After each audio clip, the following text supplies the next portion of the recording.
You have to ask the question, why SonicWall for a school or school district network? There's a couple things I'd like to touch on. And one is our patented reassembly-free deep packet inspection. Scans every port every time. We scan everything. Now, you might be wondering, well, why is that important? Well, it's important because the first half of 2020, we found that 23% of the malware we've identified here at SonicWall has come across non-standard ports.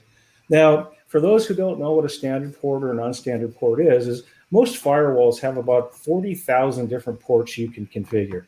A standard port is like 25 for SMTP, which is regular email, or port 80 for HTTP, which is web traffic, or port 443, which is secure web traffic.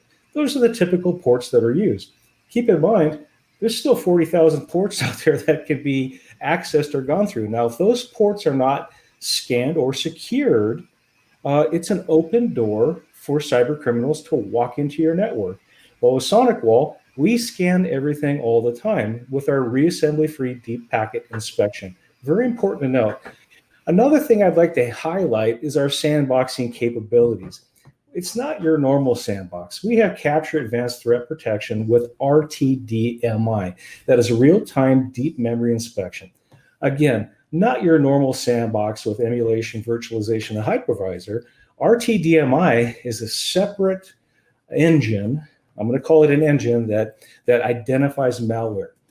Let me give you an example of how this is working for us. Capture ATP with RTDMI identified 315,000 new threats, roughly 1,700 a day the first half of 2020. To break this down a little farther, just RTDMI, which is patented SonicWall technology, identified 62% more malware than a traditional sandbox. 62%. It's incredible. That's roughly 121,000 or nearly 700 threats a day were stopped by RTDMI, SonicWall's patented technology. Another reason you want to consider SonicWall is we have a high security efficacy and we have a great low total cost of ownership. A couple of other things I want to highlight about this webinar. We have assets available for you to help you through the ESSER funds and the GEAR funds, okay?